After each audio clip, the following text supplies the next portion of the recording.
Well, hello and welcome. My name is Heidi Dening and this is Full Potential Fridays. For the next 10 minutes, we are going to share shots of inspiration and practical strategies to help you empower you and your team. I'm here with my amazing co-host, Nina Mapson Bone. Good morning, Nina. What have we got in store for everybody this morning?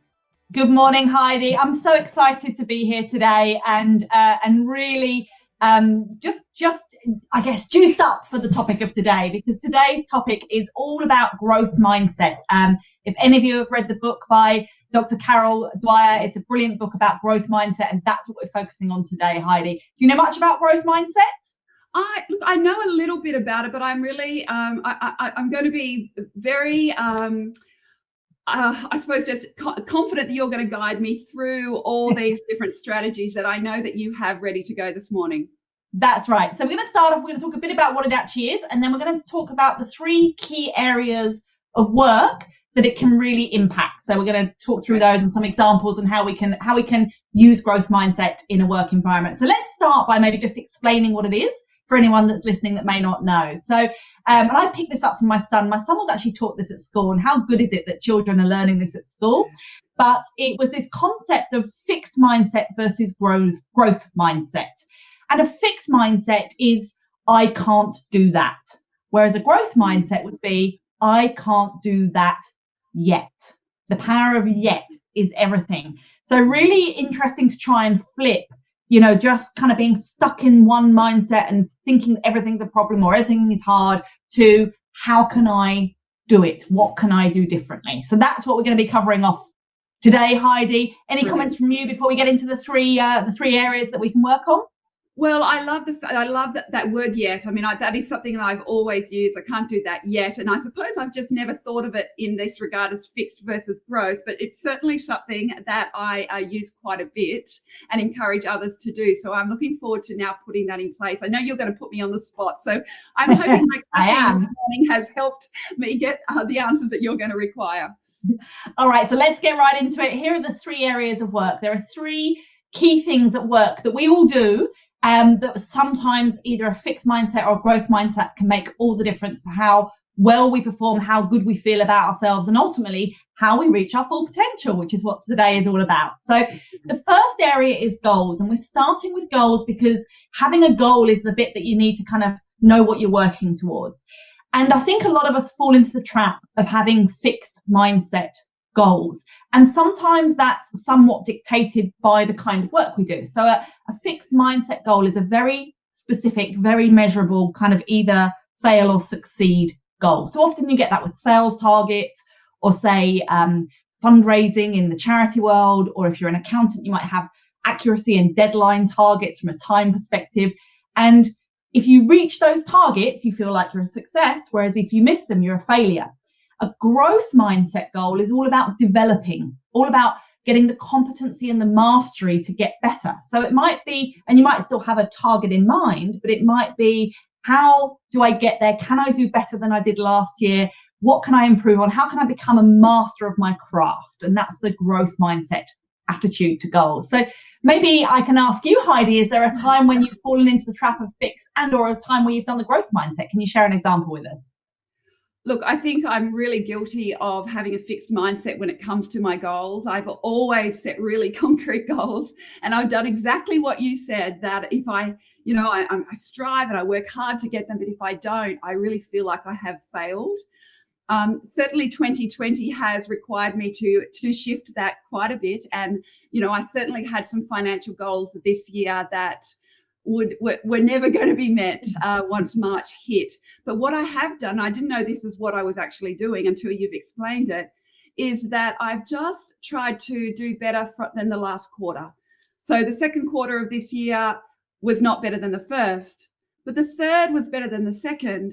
And the fourth, this one, is definitely better than the one before. So is that an example?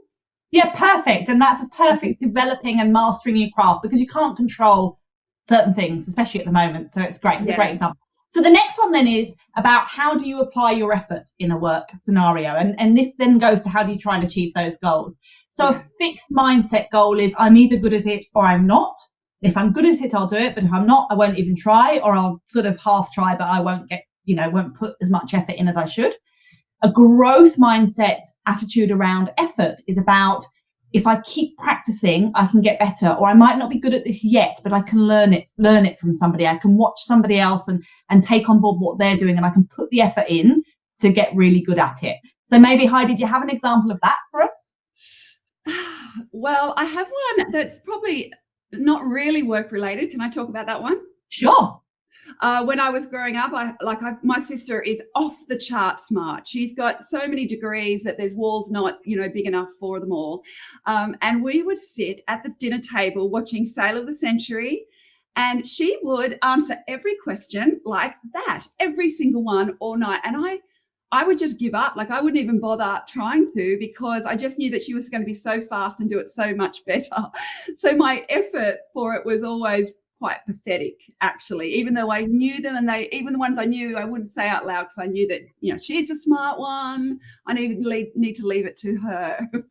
So I suppose that's a classic fixed mindset, where you judge your own ability by somebody else versus judging by whether I'm doing better than I was with my own potential. And it's a really tricky thing to change, and it's quite dangerous. A growth mindset approach to that would be, how can I be inspired by what they're doing versus feeling threatened by what somebody else is doing? So it's a really interesting one, Heidi. And I suppose for leaders right now, when they're working with their teams, to be able to notice that type of behavior with, the superstar people within the team, who they jump in meetings and they're forever answering all the questions, whereas some people just, it's there, but perhaps they don't have the confidence, or they're not given the capacity to speak up. Would that be? Yeah, exactly. Spot on. Yeah. So it's really thinking about, how can you keep changing your mind into that growth mindset. So the last one then becomes, and this is kind of, we've moved towards this already, becomes, once you've got your goals and you know how to apply your effort, what responses and what strategies do you choose in certain situations? So a fixed mindset response would be often the emotional response to a situation, or it would be, if you're picking a strategy, it would be the picking the wrong strategy over and over again, and always doing the same strategy because that's what you think you should do, rather than thinking about what you could change. That's quite a fixed response or strategic choice, versus a growth one, which is, okay, I might feel a certain way, and that's okay, I need to acknowledge it, but what am I actually going to do about it? How can I make it better? How can I move away from these feelings? Or if that strategy hasn't worked, what else could I try? And having real belief that there is a solution, you've just got to keep trying to work out what the solution is. So that's the difference there. So maybe, Heidi, another example from you about how you've done that?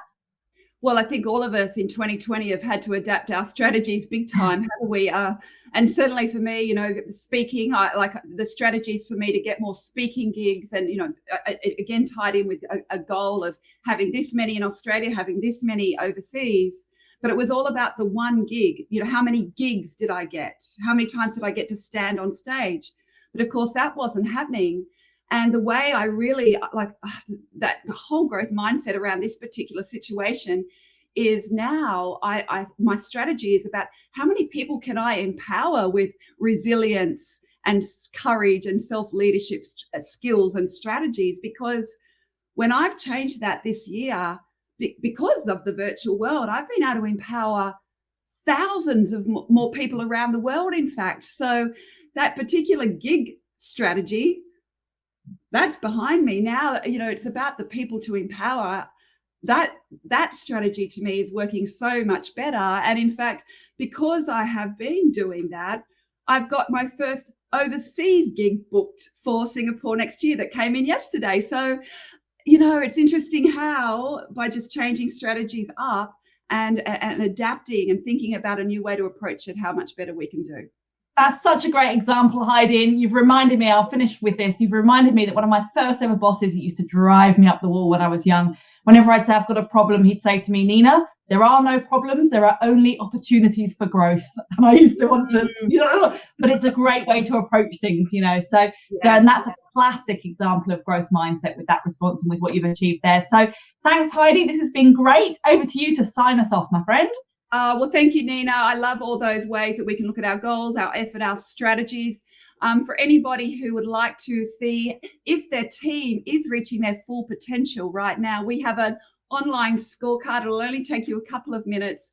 fullpotentialteams.com.au. We look forward to seeing you here next Friday at 9 a.m. And Nina, just give everyone a quick snippet of what we're going to be talking about next week. Next week, we are talking about, I think it's connections and leadership, and working out how we can really lift that in our kind of COVID world. Yeah, that's right. All right. So see you all next week, Friday at 9 a.m. Bye.